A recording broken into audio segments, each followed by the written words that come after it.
Ուժեղ ու ազատ ուսուցիչներ մեզանում շատ կան։ Այդպիսիք իրենց մեջ կրում են Սուրբ Մեսրոպ Մաշտոցի մասնիկը։ Մաշտոցը ստեղծել է Այբուբենը, որ հայ ժողովուրդը միշտ ազատ լինի։ Հայոց պատմության բովանդակությունն էլ պայքար է ազատության համար։ Ազատությունը ուսուցչի գործն է։ Ուսուցչին սակայն այսօր պահում են կապանքների մեջ։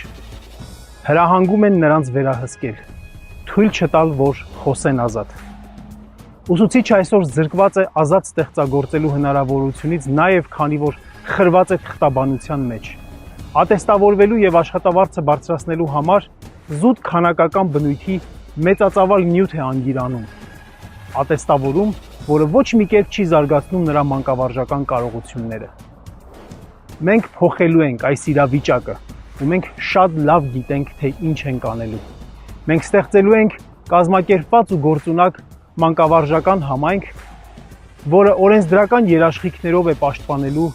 իրեն, իր իրավունքները եւ ազատությունները։ Եվ ոչ մի վարչապետ, նախարար, մարզպետ եւ այլ պաշտոնյա չի կարողանալու նեղացնել ուսուցիչներին, չի կարողանալու հայրենիքի, պետության հանդեպ իր հայացքները պարտադրել։